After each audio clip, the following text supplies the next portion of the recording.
Ya baik, puji Tuhan. Selamat pagi. Sekali lagi kita pagi ini akan belajar bersama-sama dan mendengarkan pembahasan dari kelompok 3. Mereka akan membahas agama Kristen dan kepercayaan totemisme. Silakan Ezra dan teman-teman untuk mempresentasikan hasil diskusi kalian dan nanti yang lain akan menanggapi atau menambahkan atau bertanya. Tuhan Yesus memberkati. Shalom, selamat pagi teman-teman dan selamat pagi Pak Khaled. Selamat pagi. Perkenankan kami dari kelompok 3 beranggotakan saya Friska, Beneta, Nathanael, Ezra, dan Felix untuk mempresentasikan materi kami dengan topik agama Kristen dan kepercayaan totemisme. Next.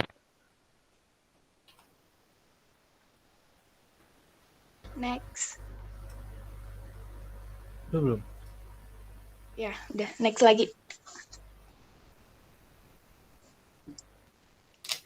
Di sini kami akan membahas topik-topik yang pertama, pengertian agama Kristen dan kepercayaan totemisme. Yang kedua, fakta-fakta kepercayaan totemisme. Yang ketiga, contoh kepercayaan totemisme. Dan yang terakhir, perbedaan kepercayaan Kristen dan totemisme. Next.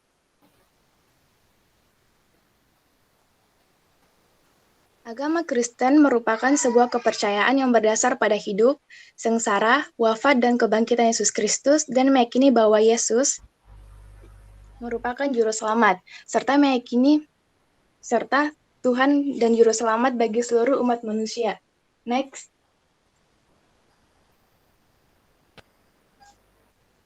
Kristen adalah sebutan bagi semua orang yang percaya dan mengikuti Kristus. Ajaran dan pokok pembicaraan agama Kristen mengenai Yesus Kristus bersumber dari kitab suci yang dikenal dengan nama Alkitab. Murid-murid Kristus pertama kali disebut sebagai Kristen di kota Antioquia. Next.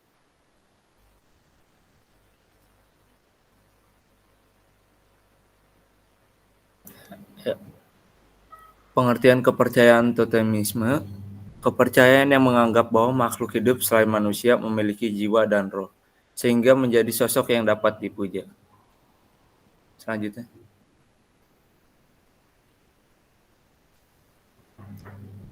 Istilah totemisme berasal dari kata Ojibwa, suku Algon di Amerika Utara.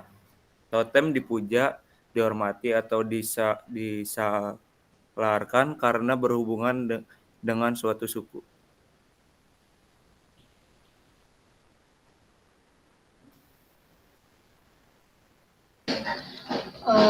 Berikut ini adalah fakta tentang kepercayaan totemisme. Next. Jadi fakta yang pertama, kepercayaan totemisme itu menganggap keramat makhluk selain manusia, biasanya itu berupa tumbuhan atau hewan. Fakta yang kedua, kepercayaan totemisme itu tersebar di berbagai wilayah di dunia. Jadi ada yang misalnya di Amerika, di Australia, maupun Asia. Lalu poin yang ketiga adalah totemisme dapat memiliki perbedaan makna di setiap wilayah. Untuk lebih jelasnya akan disampaikan di slide selanjutnya. Berikut saya akan menjelaskan contoh kepercayaan totemisme. Yang pertama ada gonalizat. Gonalizat adalah kepercayaan totemisme yang berasal dari New South Wales, Australia. Gonalizat adalah hewan yang dijadikan totem oleh masyarakat Wiradjuri di wilayah New South Wales, Australia. Seperti yang sudah dijelaskan oleh teman saya sebelumnya, kepercayaan totemisme dapat memiliki makna yang berbeda di setiap tempat. Bagi masyarakat Wiradjuri, gonalizat melambangkan sosok pelindung keluarga. Ikut contoh yang kedua, totem poles. Totem poles adalah salah satu wujud kepercayaan totemisme di bagian utara Amerika. Benda ini adalah simbol yang memperingati para leluhur sejarah serta peristiwa yang terjadi terhadap suku Ojibwa. Dan yang terakhir adalah contoh totemisme yaitu danyang. dalam kebudayaan Jawa adalah sosok roh halus yang melindungi suatu tempat atau wilayah seperti pohon, gunung, matahari, desa, mata angin, atau bukit. Danyang dipercaya menetap pada suatu tempat yang disebut punden. Para danyang diyakini menerima permohonan orang yang meminta pertolongan. Gambar yang ada di slide ini adalah contoh gambar sesajen. Biasanya digunakan masyarakat untuk memanggil danyang dalam bentuk upacara.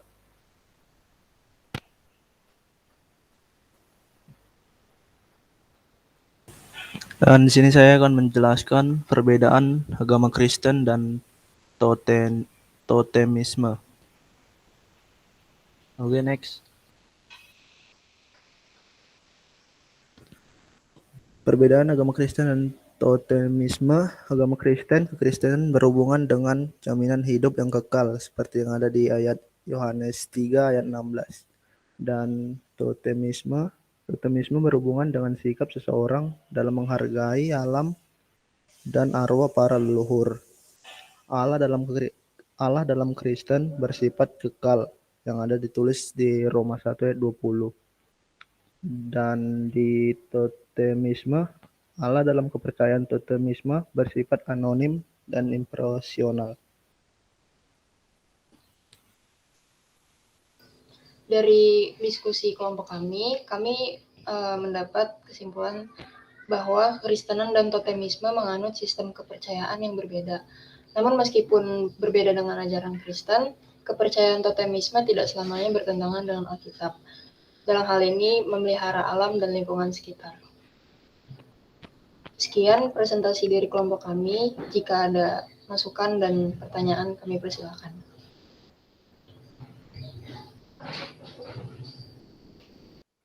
Silakan teman-teman yang ingin bertanya tentang totemisme dan juga kepercayaan Kristen.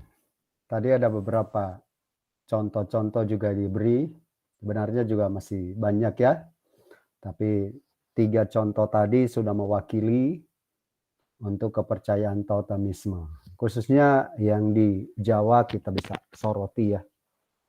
Tadi Beneta bilang bagian terakhir kesimpulan kepercayaannya sih beda, tapi di totemisme juga ada hal yang perlu kita perhatikan karena memelihara alam dan semua. Silakan kalau mau ditanggapin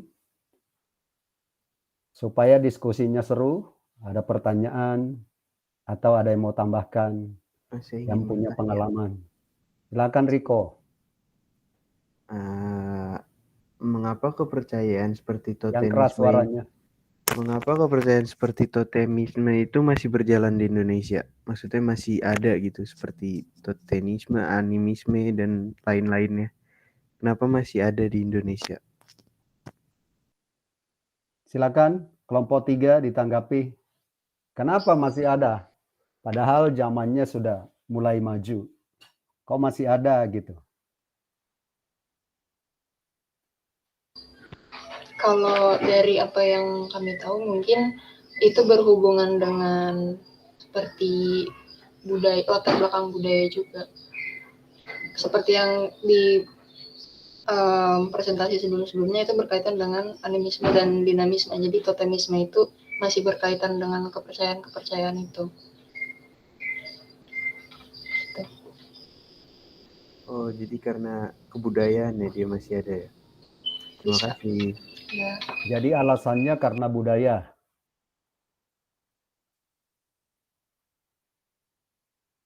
Iya. Yang lain atau?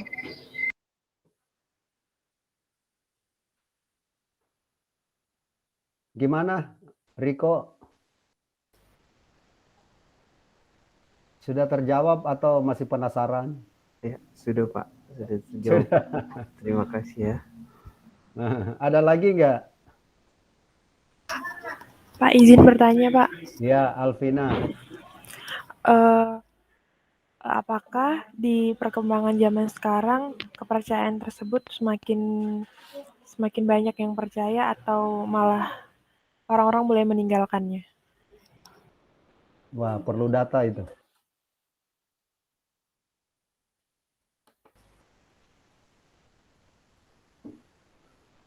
Saya boleh menjawab nggak, Pak? Ya, silakan Esra. Kalau di presentasi ini kan nggak ada spesifik jumlahnya, jadi kita kurang tahu ya makin bertambah atau berkurangnya orang yang menggunakan kepercayaan totemisme. Bukan menjawab sih. Iya, Ya, itu butuh survei. iya. Tapi kalau mau dibilang bertambah atau berkurang, itu tergantung dari spirit penginjilan. Kalau semakin giat orang percaya memberitakan Injil kepada mereka yang terlibat tentang kepercayaan totemisme, berarti berkurang karena banyak orang bertobat. Tapi kalau daerahnya nggak pernah disentuh dengan penginjilan atau pemberitaan firman Tuhan, ya tetap aja, maaf, mereka berkeluarga, nanti punya anak lagi, terus bertambah, ya kan? Jadi intinya kembali lagi kepada terobosan-terobosan, atau mungkin dari satu sisi dibilang tentang agama lah ya. Kalau misalnya ada Indonesia berapa agama? 7 ya. Sekarang ada 7 ya. Nah, kalau 7-7-nya ini ada yang mengadakan terobosan, ya mungkin totem bisa seperti misalnya daerah-daerah Papua, karena penginjilan masuk, ya akhirnya kepercayaan yang lama juga berkurang, ya kan? Atau misalnya di daerah Pak Pendeta Kaleb di Kepulauan Talaut. Kalau dulu kan orang itu kalau sakit ngandalin dukun, atau percaya dari air diambil dari batang pohon pisang aja buat nyembuhin orang sakit perut. Nah, sekarang sudah berbeda karena kekristenan gencar, akhirnya sekarang orang sudah lupa untuk berdukun. Ada sih, tapi udah sebagian besar berpindah. Dulu ngandalin dukun, sekarang kalau ada sakit minta pendeta doain. Nah, itu pergeseran ya, Alvina ya. Jadi kalau misalnya terjadi pergeseran karena ada terobosan, makanya kita nih, kalau yang kita yang daerah-daerah di kampung, kita harus bikin membuat terobosan dari sisi iman, sehingga banyak orang meninggalkan kepercayaan yang lama. Ya, pikir Pak Khaled tambahkan itu. Jadi karena teman-teman yang lain mungkin tidak sempat cari data populasinya atau berkurang atau bertambah. Tapi saya yakin sih dengan berkembangnya zaman dan juga terobosan-terobosan di sisi agama sedang dikerjakan dengan baik, pasti orang-orang yang percaya totemisme banyak yang bertobat. Ya, gimana Alvina? Masih penasaran? Enggak, Pak. Iya. Maksudnya tuh kalau misalnya kayak kita cari gitu kayak di internet, apakah emang mereka ada data, kan mereka kan termasuk kepercayaan gitu. Kayak Ya nanti misalnya mungkin kayak selesai ini agama. bisa dicoba di Google. Oh iya. Ya, soalnya teman-teman nggak sampai ke sana penelitiannya, diskusinya. Tapi nggak apa-apa, itu pertanyaannya sangat bagus, supaya kita juga bisa mengerti. Di Indonesia secara khusus, apakah totemisme berkembang atau malah semakin sirna. Ya, itu juga bagus, bisa memacu kita, kita harus tambah doa lagi berarti. Oke, silakan yang lain. Cukup ya, Alvina ya? Iya, Pak. Oke. Ada lagi?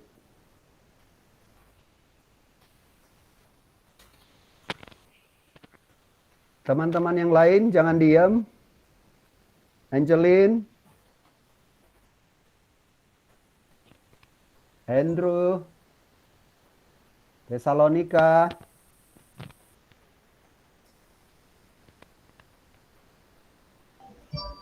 Mas, saya mau bertanya, Nah, Tesalonika, silakan. bisa jelaskan sedikit tentang awal mulanya terbentuk totemisme ini? Bagaimana sekali lagi? Jelaskan sedikit tentang awal mulanya terbentuk Oh, kepercayaan totemisme ini. Terima silakan kasih. Neta Esra minta dijelasin awal terbentuknya totemisme ini. Mesti Iya, cari jadi asal usulnya ya. kalau dari materi untuk slide kami, totemisme itu awalnya di ini Pak, di apa, suku Amerika Utara. Jadi ada suatu suku, ya, totemisme itu dari suku Ojibwa. Ojibwa itu ya. Iya, yang Algonquin Amerika Utara. Jadi mungkin maksudnya di sumber yang kami dapat itu suku di sana itu meyakini totemisme. Jadi itu simbol untuk leluhur. Terus totemismenya itu jadi dihormati dan disakralkan di sana. Oke.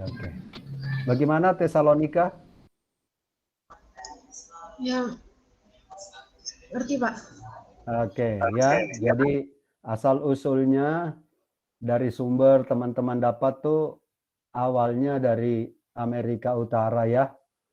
Di suku Algonquin di Amerika Utara ya. Kita semua belum pernah ke sana ya. Jadi itu asal usulnya Tesalonika. Tapi kalau mungkin ada lagi yang lebih lama dari itu nggak apa-apa kalau misalnya ada waktu bisa cari-cari gitu sehingga kita bisa tahu juga. Tapi pada intinya totem itu dipuja, dihormati atau disakralkan karena berhubungan dengan suatu suku ya. Jadi ya memang suku-suku itu ya kadang-kadang orang-orang zaman dulu itu kan kadang-kadang mereka percaya kalau ada pohon besar ya. Kalau mau potong pohon besar itu harus ada upacaranya, adatnya segala macam ya. Itu zaman-zaman dulu. Ada lagi?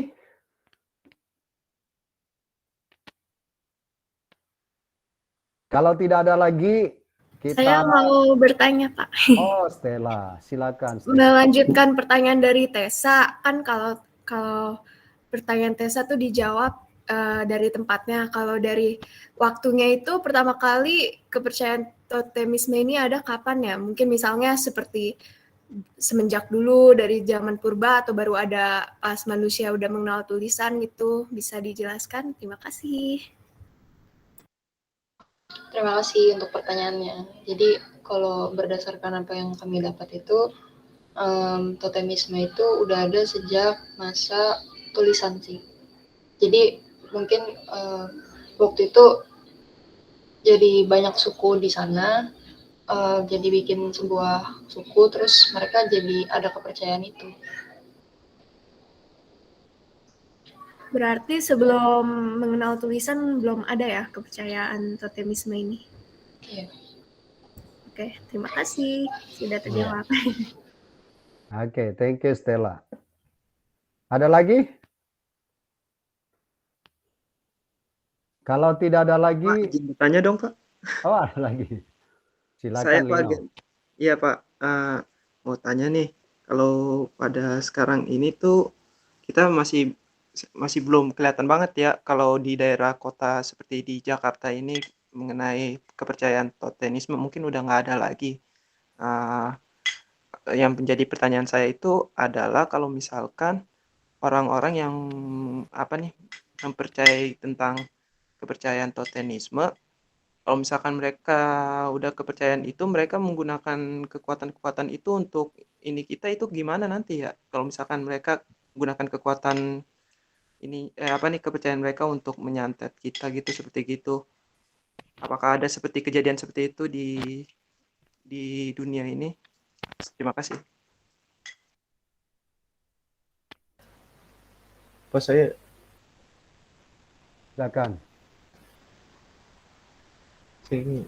Saya mau jawab, Pak. Kalau contoh kejadian seperti itu belum ada sih ya. Maksudnya belum ada yang kita dapetin contoh kejadian seperti itu. Kejadian yang dipakai kepercayaan totemisme untuk gimana tadi pertanyaannya, menyantet kan ya, atau Iya, kayak menyantet kita gitu, menyantet orang seperti kita gitu. Ya mungkin Pak Kaleb tambahin ya, Esra. Maksudnya gini, kalau kita bahas totem ini itu nggak ke arah sana ya, Lino. Tapi totem iya. ini itu arahnya dipuja, dihormati atau disakralkan. Tapi kalau misalnya santet menyantet itu lain lagi. Itu Iya, Pak. perdukunan ya. itu juga berlawanan nama ajarannya totemisme kan ya? Kalau totemisme ini seperti mendewakan sesuatu gitu loh. Ya, dipuja misalnya ada batu-batu yang besar mungkin, atau ada pohon-pohon besar, ya ini jadi ini apa, pemujaan. Kalau santet kan lain lagi, saya nggak suka sama Neta, saya santet dia. Misalnya, ya kan? Atau ada cowok nggak suka sama Neta karena ditolak, disantet. Nah itu maksudnya tujuan santet tuh begitu. Tapi kalau totem ini itu lebih ke arah kayak ya sesuai dengan istilah mereka ini ya di suku Amerika ini, yaitu dipuja, dihormati atau disakralkan. Dan tapi mungkin di sana ada unsur seperti jadinya penyembahan berhala gitu ya. Gimana Lino? Nanti kalau santet kita belajar sendiri kali ya. Iya, Pak. Jadi soalnya mungkin takut ada yang dari kepercayaan mereka ada yang menyalahgunakan kepercayaan itu hanya untuk membalas dendam seperti gitu, Pak. Ya mungkin pertanyaan saya masuknya ke situ sih, Pak. Maaf ya, Pak, kalau salah tanya, Pak. Nggak apa-apa, bagus kok bertanya supaya jadi tahu. Tetapi itu dari sisi perdukunan, santet itu ke arah sana. Tapi kalau totem ini lebih ke arah benda-benda yang disakralkan atau pohon ya. Oke ya, Lino ya. Iya, Pak. Oke, terima kasih. Ya, baik. Cukup ya teman-teman, biar kita bisa move ke kelompok 4. Jadi kasih tepuk tangan dulu, kasih jempol buat teman-teman yang sudah membahas hari ini. Ya, walaupun kita nggak banyak waktunya, tapi minimal kita sudah mendapatkan sedikit pengertian atau bahkan banyak pengertian yang kita alami pada pagi ini. Sekali lagi terima kasih teman-teman, kelompok 3, Esra, Neta semua. Tuhan memberkati kalian semua.